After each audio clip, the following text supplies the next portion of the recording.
press the bell icon on the YouTube app and never miss another update. Okay, my dear students, in the last discussion, we saw velocity of efflux and range of an outflow of a fluid from a narrow hole made at a depth h from the top surface of a tank. Let us understand one simple problem which helps you understanding the yesterday's concept. Now there is a tank of height 10 meter. When I say height, you must measure from the bottom, which is completely filled with water.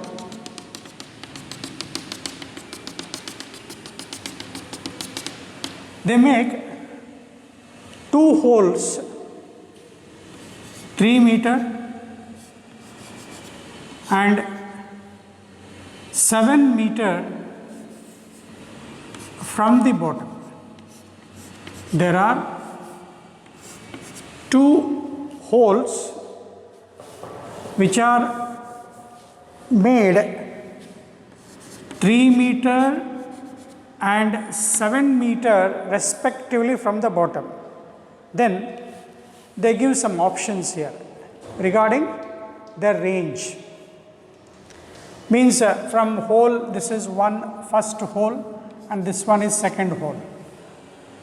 They say that they compare range of 1 is equal to range of 2. Range of 1 is greater than range of 2. Third, reverse.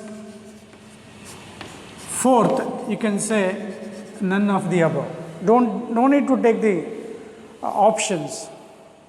Very simple, you can take. They ask you range. First of all, my dear students, you must understand what is given, what formula you should apply, from which concept the problem is being asked.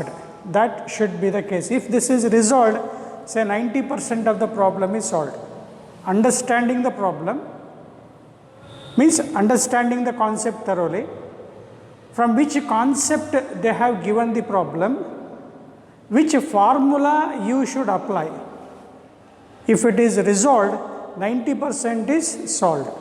So with respect to the given data, let us say R1 is the range.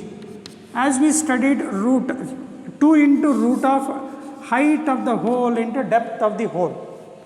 So height of the hole into depth of the hole means depth. So let us say h is the depth now. If it is 3 meter, then obviously depth of the hole is 7 meter. Height of the hole is 3 meter. Depth is what we have taken in the previous class, h, and this says h dash. Here it is 3 meter. Total height of the tank is 10. For first hole you are calculating depth into height. They have given this as 3 meter. Therefore from the top it should be 7. That is 7 into 3. So you will get 2 into root of 21. So they have given meters. Say your answer is in meters. Range is in meters. Similarly for second hole, again 2 into root of h into h dash. From the data you can say it is somewhat reversed. Means 2 into, now this depth becomes what? Height now for the second one. Second orifice, total length is 10, height is 10. If it is 7, now what is the depth now? Depth is 3 meter. Depth is 3 meter. Height is 7 meter. I told interchanged. That is 3 into 7. So you will get 2 into root of 21. What they have given? SI unit is meter. So from these two data, what you can say is range of their motion is same. That means both hole will hit the flow, that is, will hit the water. Water will hit the ground at the same range from the surface, that is R1 is equal to R2. This is the first option. Just I am giving you an example how you can apply the yesterday's concept. Similarly, they give another problem. At what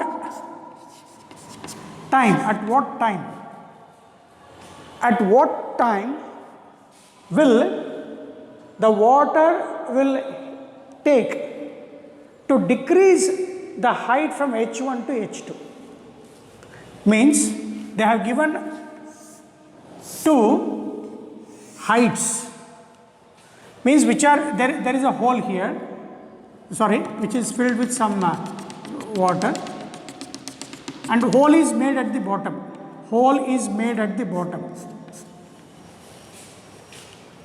When hole is made at the bottom, what happens?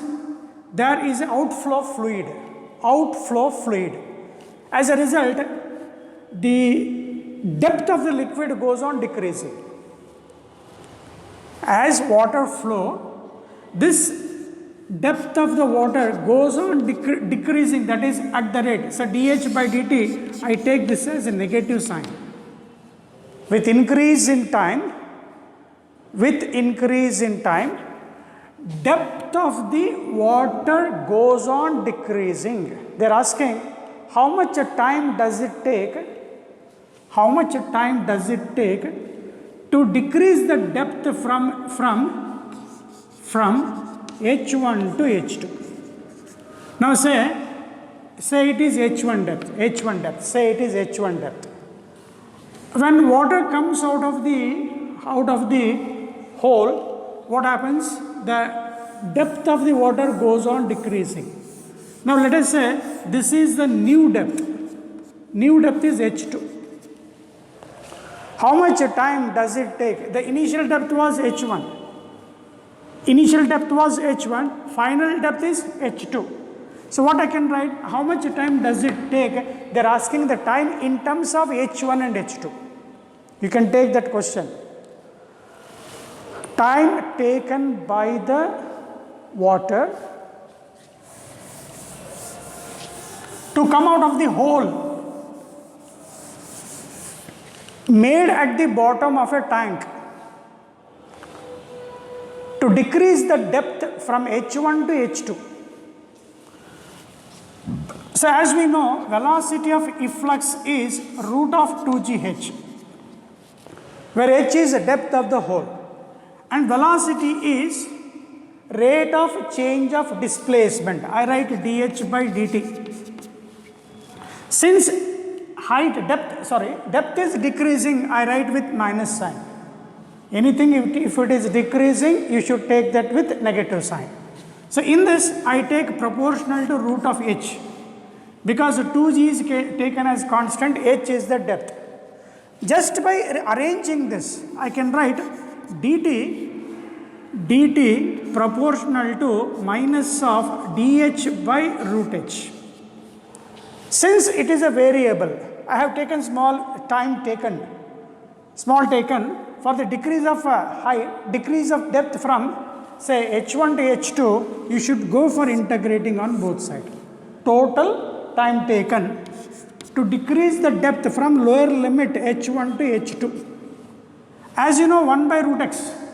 Integration is 2 root x, that is minus of 2 root x. Integrate and evaluate from lower limit h1 to h2.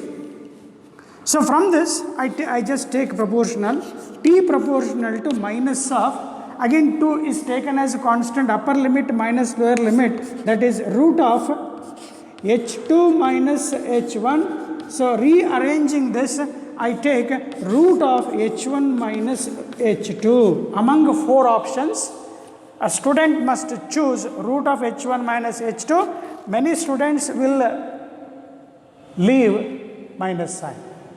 For that, they have to give a penalty. Why I have taken minus sign?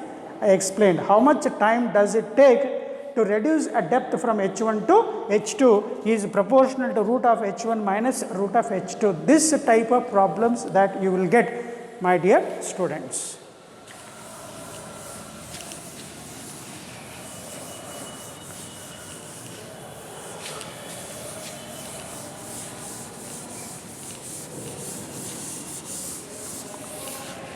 Coming to next concept, viscosity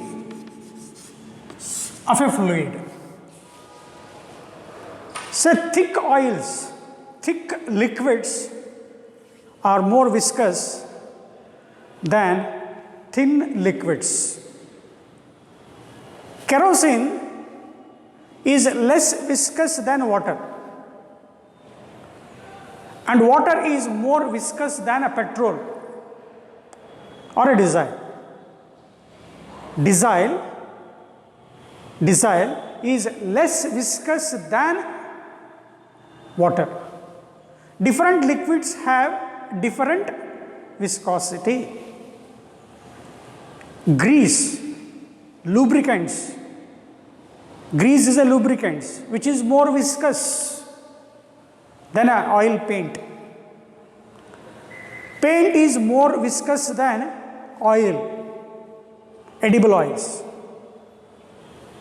Palm oil is more viscous than coconut oil. During winter, this coconut oil gets frozen.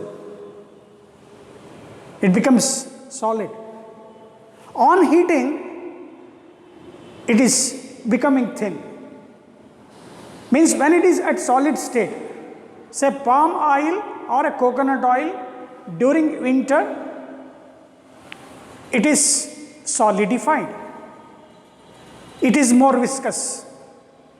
When it is heated, it gets converted into liquid. Means it becomes thin. Viscosity decreases. Thicker oils are more viscous than thinner oils.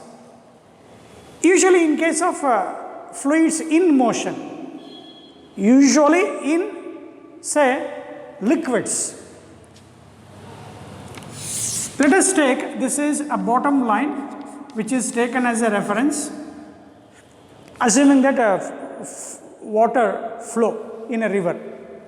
At the topmost layer, water flow with a greater speed. As you go down, I just divide the layer of water into different layers. I am just dividing. As you come to the bottom, at the bottom, say at a depth h, at a depth h from the surface of water, because of increase in pressure, the water layer at the bottom is at rest, means its velocity is 0. Water particles which are in contact with the bottom of a river, almost they are at rest. If I go at the top level, the topper layer will have a tremendous speed whose velocity is much greater. If you observe, let us say this is layer 1, 2, 3, 4 and so on. For understanding clearly, we are dividing the water column into different layers. Don't feel that there is a gap between layer 1 and 2. They are in contact. If you observe layer 2, every layer is moving with certain speed, but velocity is not constant. If I compare the first layer and the bottom layer, what happens here is almost there is huge displacement. Let us call this as x as the displacement here, which makes an angle theta. Hence, there is some shearing strain.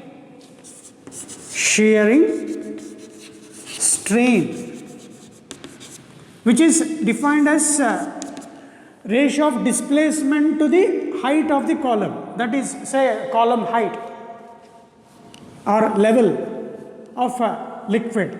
Displacement to the height or depth of the water column or given liquid. We have studied this.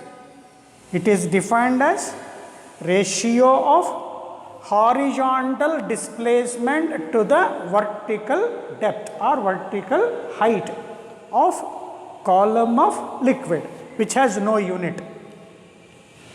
But since layers of liquid, if you observe at the top, it is moving faster. As we go down, the speed goes on decreasing. Hence, we must say there is some strain rate. Strain rate is x upon h divided by, which is measured with respect to time. X by h divided by t. To understand clearly, I just take this as L to understand better. Here, what to say is x by t into 1 by L. This x by t is velocity by L. What we call this as velocity gradient. Velocity gradient means any physical quantity which is measured with respect to distance. We call that as gradient. As we go down, the speed of the layer goes on decreasing. At the bottom, the water layer is almost at rest because of increase in pressure. Hence, there is some relative displacement with respect to the layer at the bottom. And we measure a strain rate. And this strain rate is x by L whole divided by d, which can be shown is equal to V by L. So, with this idea, the topmost layer 1 and the second layer, if you observe, second layer is tending to oppose the motion of layer 1. If I observe 2 layer, the motion of 2 layer is opposed by 2 layers. That is, motion of layer 2 is opposed by 1 and as well as by 3. As you go down, the motion of layer 3 is opposed by 2 and 4. And if you observe motion of layer 4, it is being opposed, dragged. The third layer and fifth layer do not leave the fourth layer easily. The velocity of the fourth layer gets reduced by the adjacent layers.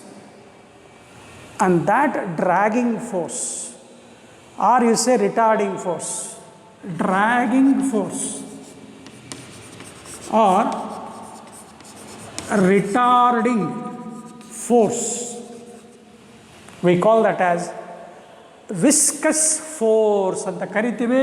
That is denoted by letter FV. I think you understood. So, motion of each layer is opposed by its adjacent layers, and that retarding force or opposing force is called viscous force. And that viscous force per unit area to the strain rate or velocity gradient. Velocity gradient is known as coefficient of viscosity. Coefficient of viscosity is defined as this dragging force per unit area, which is acting tangentially is also taken as shearing stress. Stress to the velocity gradient or strain rate. General way of defining coefficient of viscosity is ratio of shearing stress to the strain rate. Shearing strain rate.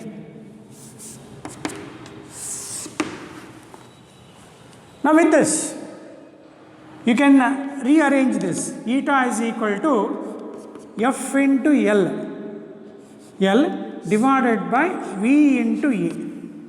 For doing problems, it is essential.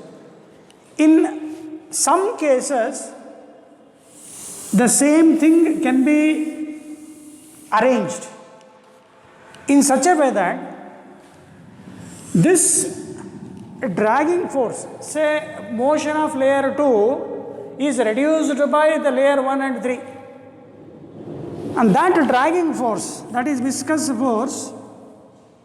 force depends on the surface area of the liquid which is in contact, that is proportional to surface area of the fluid which is in contact. Larger the surface area, the motion gets reduced. Since the viscous force, dragging force is opposite to the opposite, that is opposing force. Dragging force is a retarding force, which is an opposing force, is always taken with minus sign and directly proportional to the velocity gradient. F proportional to, we write this also in this manner, dV by dl, area of cross section, surface area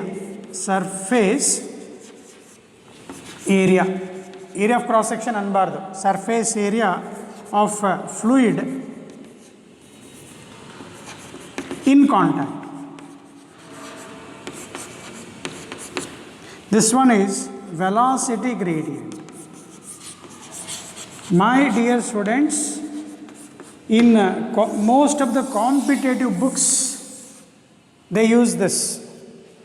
But in NCERT, they use this. So which one you should prefer? Both you have to understand. Both gives the same answers. Here if I combine this, if I combine all these three, that is viscous force proportional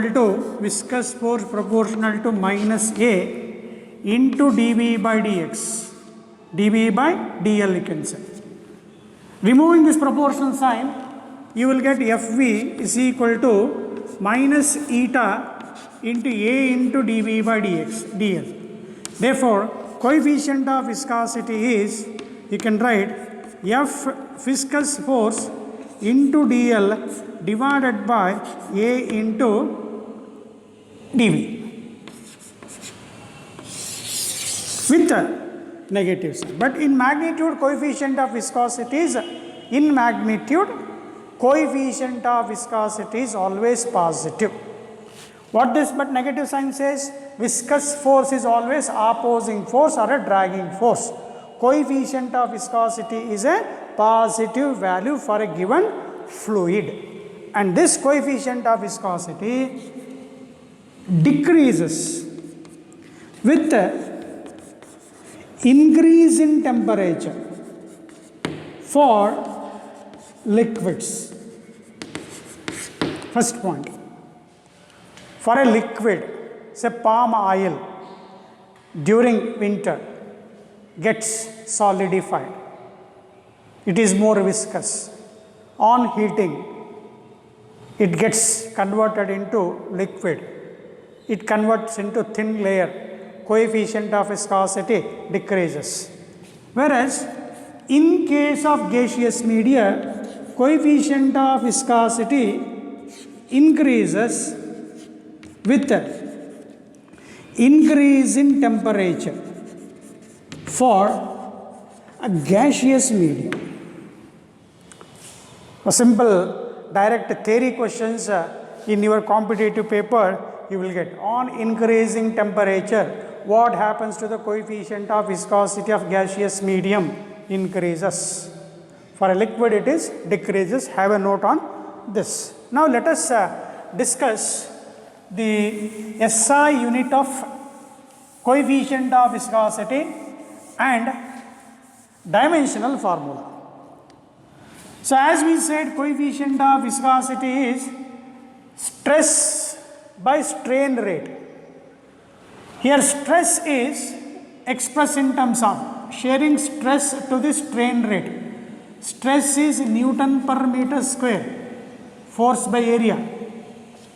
You are discussing SI unit of coefficient of viscosity divided by strain rate, means velocity gradient. Velocity gradient. Velocity is meter per second divided by meter. Velocity meter per second whole divided by meter.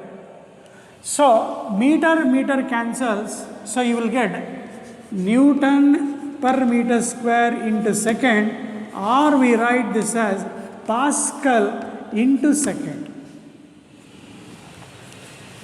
You can remember PAS, PAS, coefficient of viscosity SI unit of eta is PAS.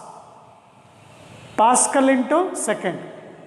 Pascal is SI unit of pressure, force by area, Newton per meter square. And the dimensional formula for coefficient of viscosity. Looking at the SI unit or from the formula, force by area, force m power 1, L1, t power minus 2, force, mass into acceleration, per area, meter square, that is L to the power of minus 2, whole divided by per second, or you can write here only into time. Newton per meter square, Newton, that is SI unit of force, into meter square, per meter square, into the time. So on simplification, m power 1, L power minus 1, t power minus 1 is the dimensional formula for coefficient of viscosity. Looking at the formula, arranging the dimensions of each term, you have to write. We cannot, and you cannot remember all the dimensional formulae. SI unit is PAS.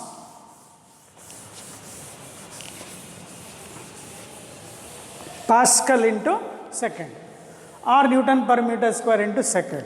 One more extra unit, practically or commonly it is used, that is CGS unit. Some books they write, you must know, in CGS system.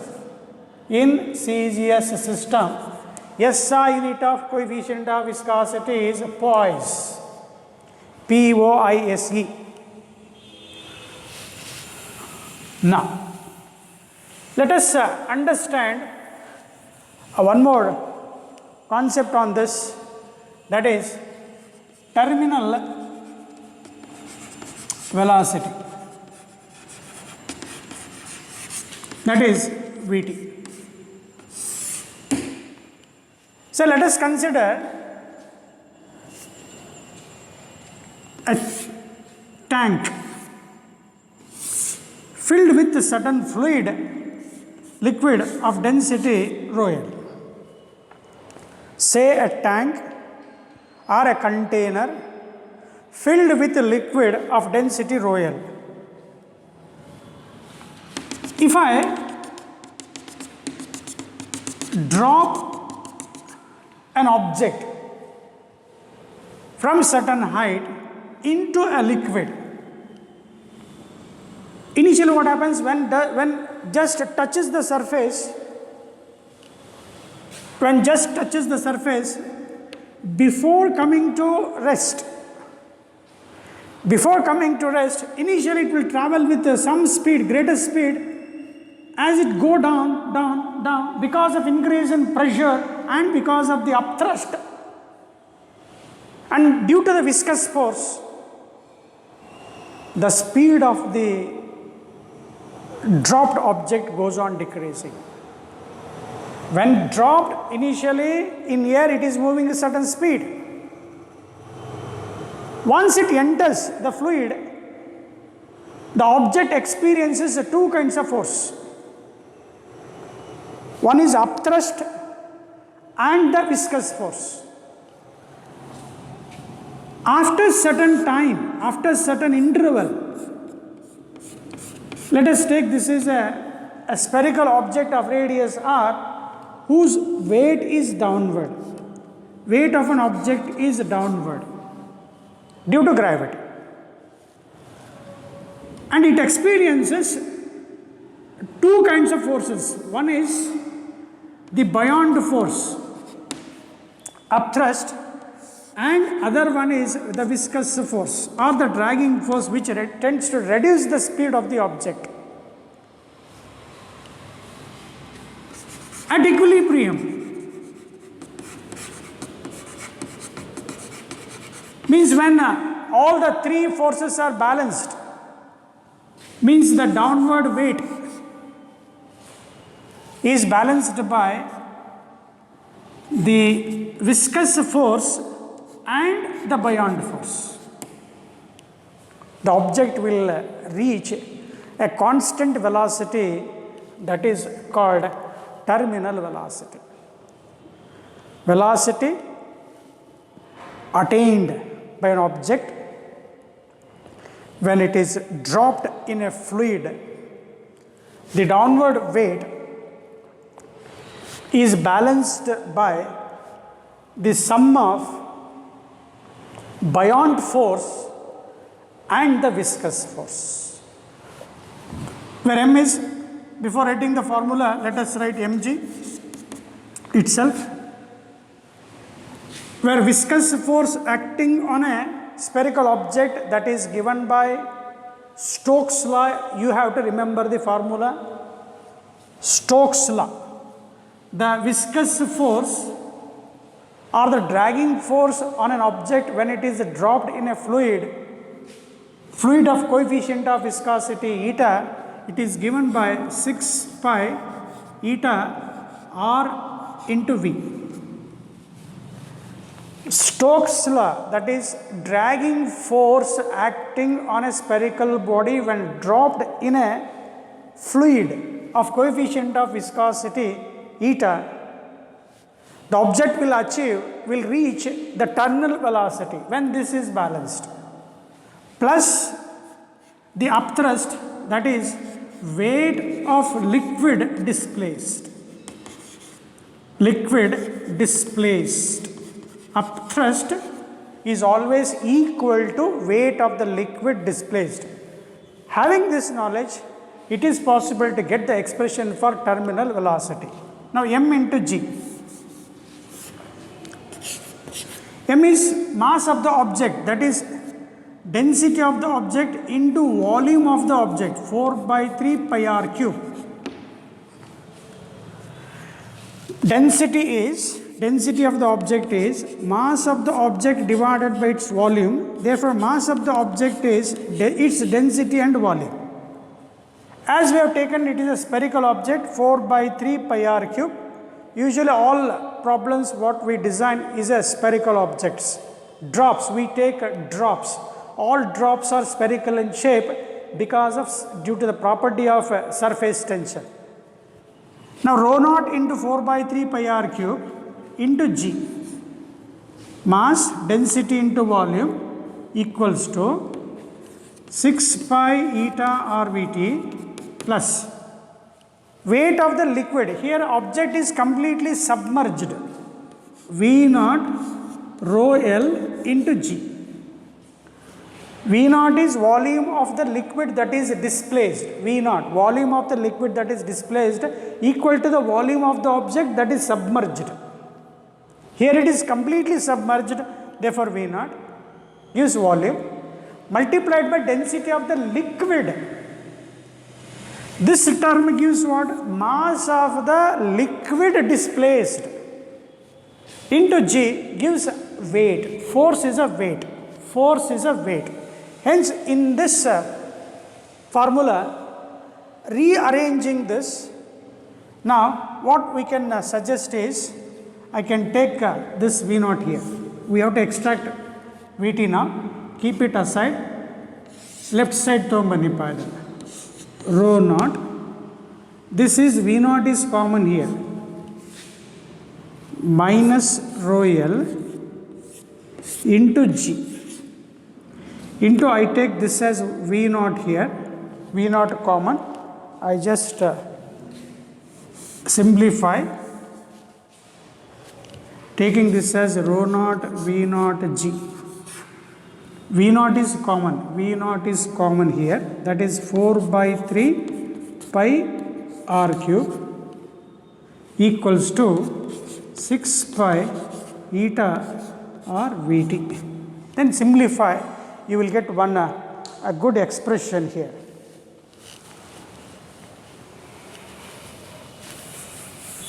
So now we need Vt here. So therefore terminal velocity is equal to 4, here pi cancels, 6 ikkada togambarana, 4 divided by 18 eta into r, into what is left here, rho naught minus rho L into G r cube. Pi is cancelled, r cube. 1r you can cancel. So Vt is equal to 2 by 9 eta. 2 2s are 2 9s are 2 by 9 eta. 1r cancels. So rho naught minus rho L into G r square is the standard formula that you have to get. So looking at these steps, now what type of problems they guess? You guess this type of problem, combining these two, equating these two, after reaching that formula, you say Vt proportional to two things. One is density of the object minus density of the liquid divided by coefficient of viscosity. If they give two different media, say radius is constant. They give liquid 1 and liquid 2, rho L2. I am giving you the application, what type of problems they may design. And they have a single object whose radius is a constant here, r is a constant, g is a constant, 2 by 9 is constant. What changes now?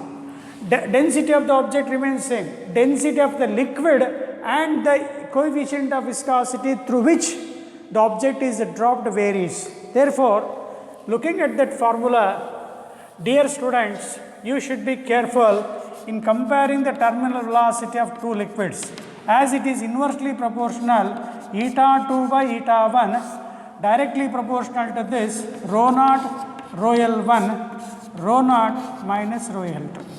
One problem. Taking R as a constant,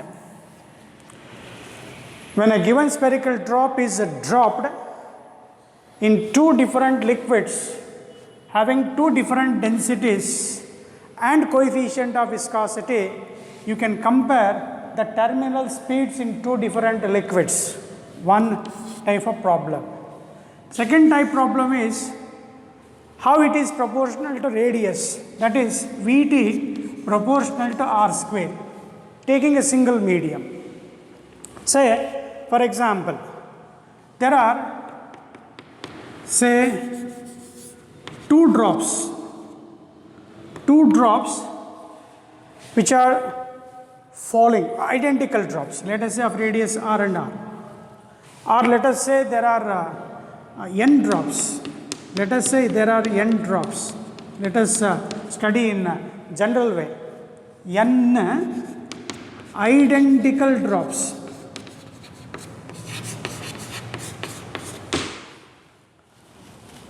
Each has a terminal velocity, say, 4 centimeter per second.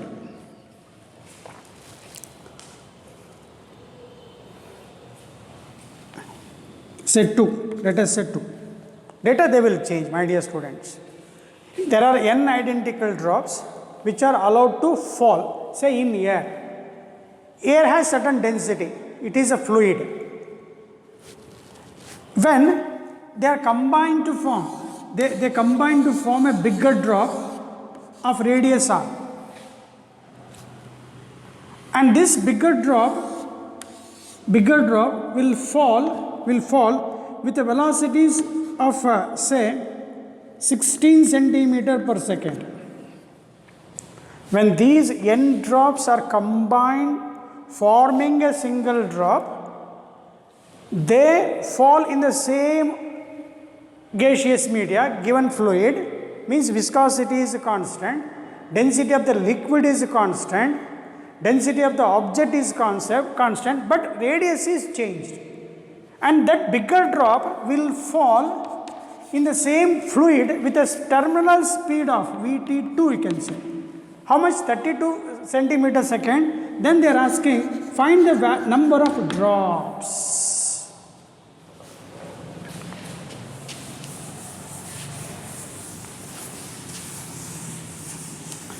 Now, having this knowledge, that is terminal speed 2 divided by terminal speed 1 is proportional. Since it is proportional to r square, I can write bigger drop r square divided by r square. And you should know the relation between capital R and small r. Here what happens, n drops combine to forming a bigger drop. You can write volume of bigger drop. Big drop is equal to n times volume of the smaller drop. Volume of bigger drop n times volume of smaller drop. So volume is spherical. Once it is a spherical, what is the formula? 4 by 3 pi r cube is equal to n into 4 by 3 pi r cube. 4 pi by 3 cancel. So r cube is equal to n into r to the power of 3. So from this, I can write r cube by r cube is equal to how much? N. R by r is how much? N to the power of 1 by 3. This formula is essential. Here r by r is n to the power of 1 by 3. So here I can write r by r whole to the power of 2. R by r is n to the power of 1 by 3 whole to the power of 2. So what is Vt2 now? Vt2 is 32. What is Vt1? That is how much? 2. Terminal speed of the bigger drop. This is bigger drop and this one is smaller drop. They have given the data here. Velocity, terminal velocity of smaller drop is 2 and that of bigger drop is 32. So simplifying this, 2 ones are 2, 16 are 2 to the power of how much you will get? 4.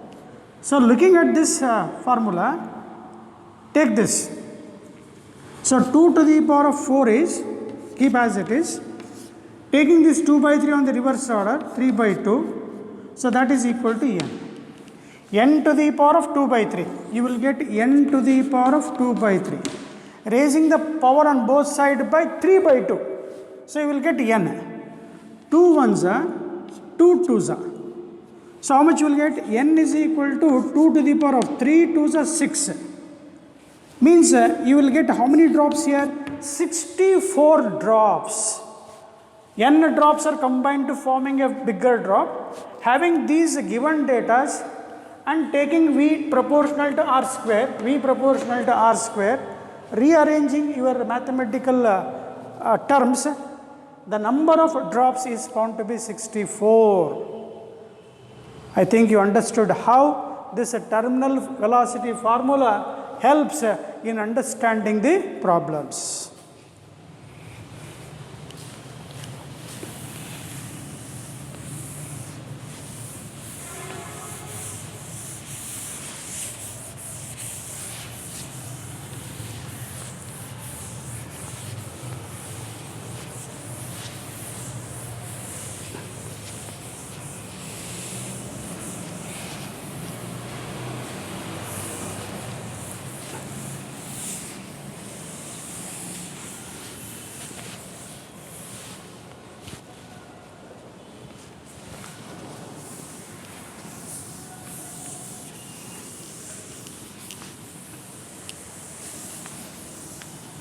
Now, last concept of this fluid mechanics is surface tension.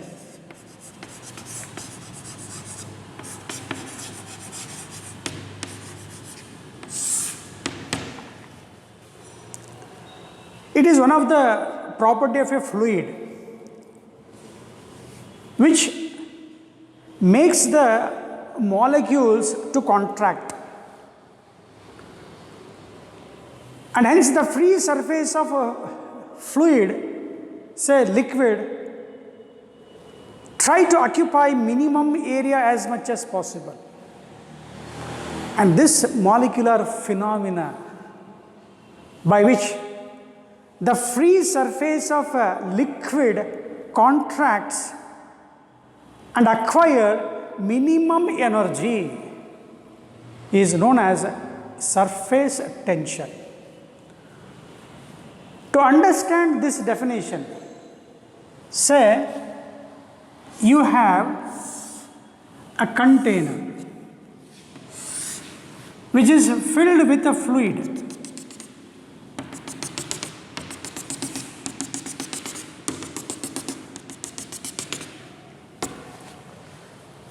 Don't feel layer to layer there is a gap. Just to understand, I have written that. If I take a molecule, say A, which is well inside the liquid, and each molecule experiences intermolecular force of attraction by its neighboring. You should imagine in three-dimensional waves. We are written in two-dimensional. When you go deeper into the liquid of a container, you must say this molecule A is surrounded by so many molecules in 3D picture. So this molecule gets attracted by the neighboring molecule. There is intermolecular force of attraction between the similar molecules, what we call as cohesive force. Force of attraction between the molecules of same kind, same substance is called cohesive force. Say charged particles, the force of attraction between the charged particles is cohesive. Force of attraction between the water molecules is cohesive. Suppose if water is spread on a glass sheet, the water will stick onto glass plate. The glass surface gets wet. Here, glass is one type of substance, water is another. Water adhere, will stick to glass plate. When I write a letter on a board, chalk particles gets adhere, will stick to the board. A paint, when a wall or a desk or a wooden piece is painted, paint will stick to the wooden block or to the wall. Means force of attraction between the molecules of two different kind. We call that as adhesive force. Force of attraction between the two molecules of two different substance. Two molecules of two different substance. The kind of force is adhesive. The force of attraction between the molecules of same kind is known as cohesive force, which helps a lot in understanding surface tension and other phenomena like capillarity, that you will study in the next class. So here particle A is equally attracted by same intermolecular force by all the surrounding molecules. Hence, we say that net force on the particle A is 0. If I take another particle here, say B, which is equally surrounded by neighboring particles, there is a intermolecular force of attraction between the molecules surrounding the point B. One cancels the other. Net force on the particle B is 0. When particle is equally surrounded by similar kind of molecules. But when you get to the top surface, say at the top, where the free surface of fluid is in contact with air here. Here there is an interface, water and air interface. Can you say water gets attracted towards air? No, there is no intermolecular force of attraction between water molecule and the gaseous molecule. Now what happens? Let us say there are so many particles on the free surface of a liquid. So many particles are there on the free surface of a fluid. Now tell me that. Again, you must think of a three-dimensional wave. This top surface is equally surrounded by particles in all directions. So the intermolecular force of attraction at the top surface gets cancelled. Means this will cancel with the other. On the top surface, if you take the particle, say C particle, this is A, B and C, on the top surface, the particle C on the top layer is equally attracted by same amount of force, hence the net force on the particle on the top surface is 0. But if you come across the bottom, below the surface of fluid, there is one particle, so many particles you will get. What happens now? Is there any force which will cancel one of this force? No. Now what happens now? That is a combined effect. All these forces will produce a combined effect such that a free molecule on the free surface of a liquid has a tendency to go down. There is some force which make the particles on the free surface of a liquid which are dragged downward, because of which the free surface of liquid tries to contract and acquire minimum surface area and possess minimum surface energy, and this molecular phenomena is known as surface tension, which is measured as force per unit length on an imaginary line drawn on the free surface of a liquid is called surface tension, and it is denoted by letter T. Why this 2 comes, that I will explain. It is measured as force per unit length on an imaginary line, tangential force per unit length on an imaginary line drawn on the free surface of liquid. So to understand this, on the free surface of liquid, imagine there is a tangential line. On the free surface of liquid, there is an imaginary line. It is not possible to take a pen or pencil and scale and draw a line. It is not possible. Imagine a tangential line drawn on the free surface of the fluid. There is a molecule. So many molecules are there on the free surface of liquid. Each particle will have a force of attraction with the neighboring particle. Force of attraction. Again on the other side also. So what happens now? Net force is 0. That means this imaginary line is in equilibrium. Since this force is acted on either side of the imaginary line, force is acted on either side of imaginary line of length how much? L. Let us say L is the length. L is the length, total length of an imaginary line. And that total force per unit length. 2 means this force is acted equally on either side of the imaginary line. That is known as surface tension, which is expressed in terms of Newton per meter. Again, dimensional formula, my dear students. Some books they write S, some books they write sigma.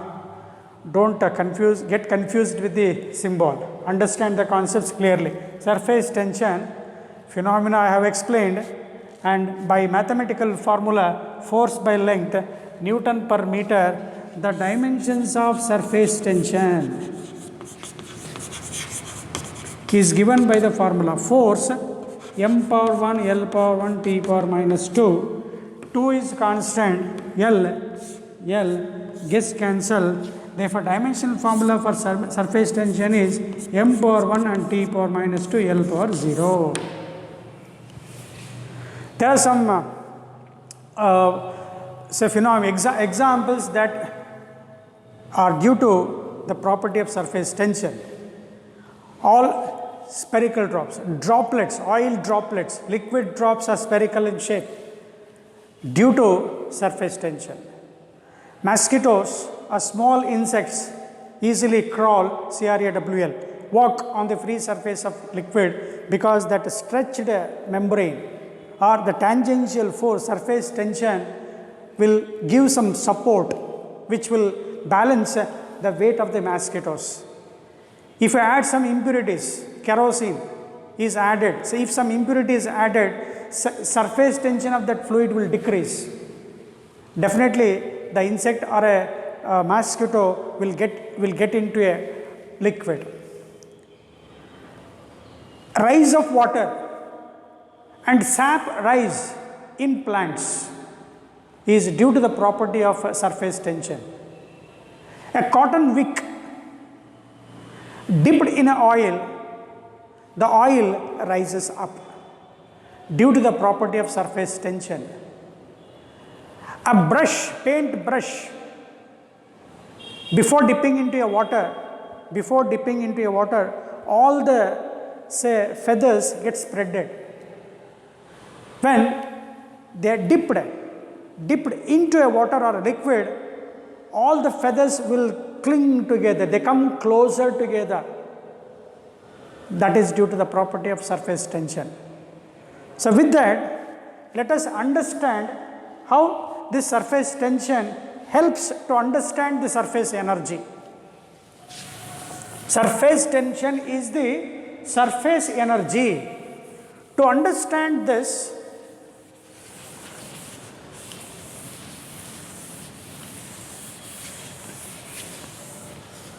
now take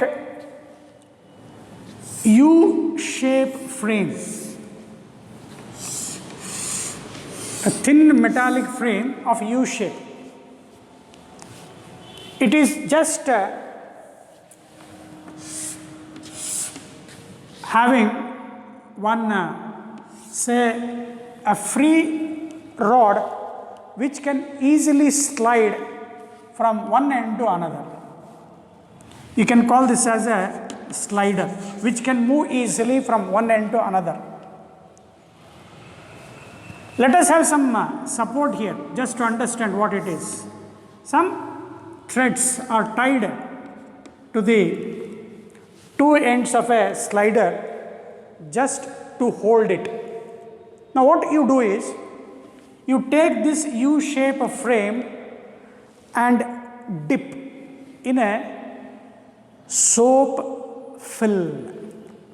This U-shape tube is taken and dipped in a soap film, and when it is taken away from the soap film, there is a fine soap film that exists.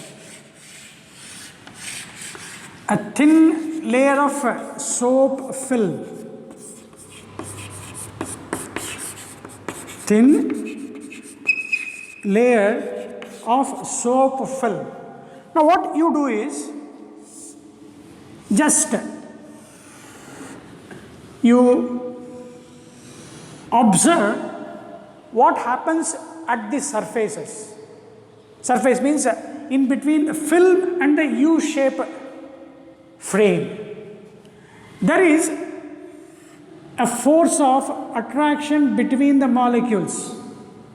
That is, all the molecules which are at the edges, which are in contact with the say frame.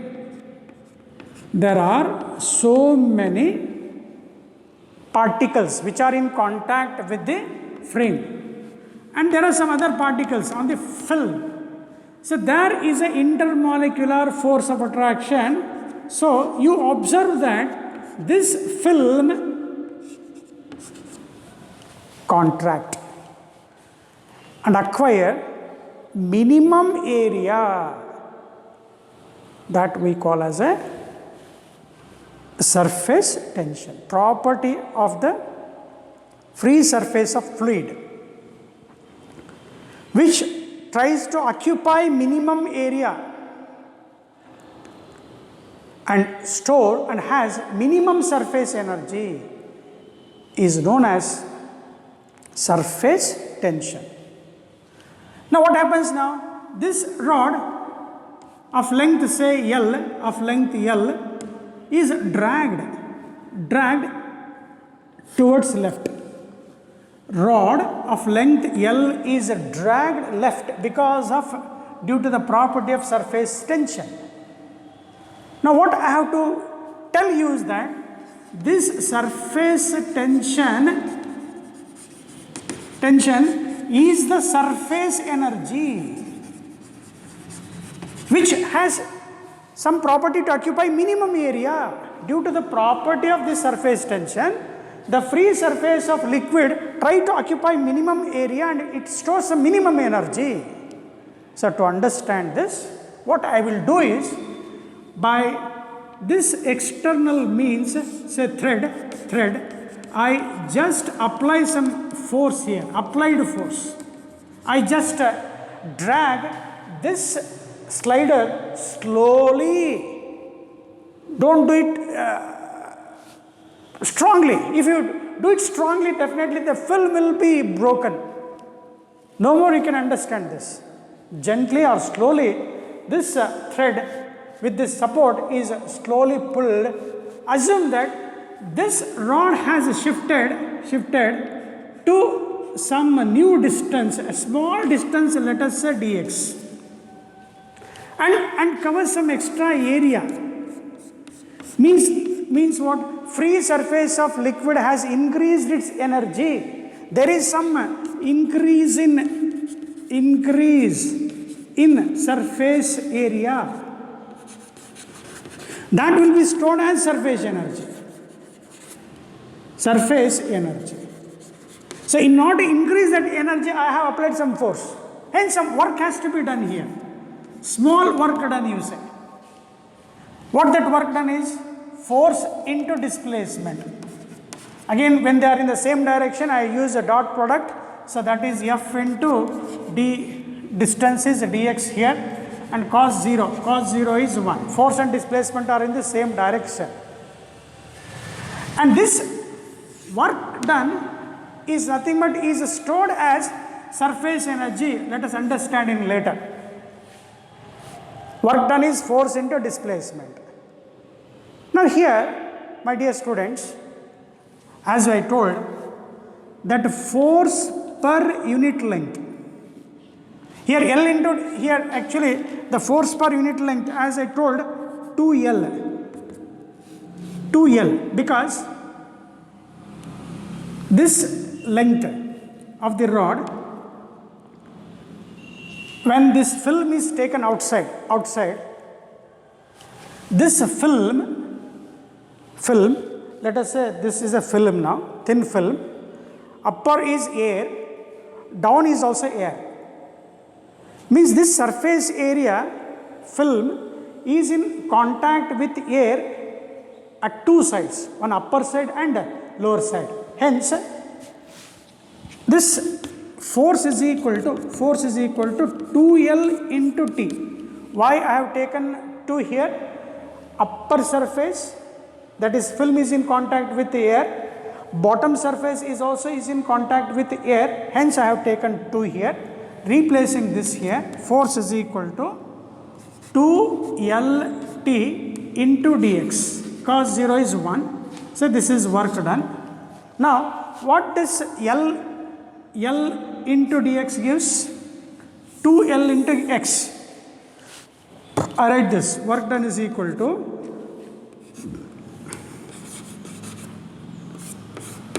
into T. L into dx gives what? L into x gives what? Increase in area. Increase in area. And the film is in contact with air at 2 sides, upper side and lower side. That is why it is 2. Therefore, this work done is equal to the surface tension into increase in area. And this work done is stored as surface energy, or the potential, and stored energy is always known as potential energy. Now with this, my dear students, now onwards, whenever we have, say, increase in area, there is stored energy. Hence the surface energy, or say work done to increase the area, to increase the surface area, is always given by the formula surface tension into increase in surface area. This formula is very, very essential, my dear students. I think you can copy this. Surface energy or work done is always equal to surface tension into the increase in area. And finally, so I told surface tension is the surface energy. So I can rearrange this formula. Surface tension is equal to, it is the work done, surface tension is the work done to increase unit area. Surface tension is the work done for unit area.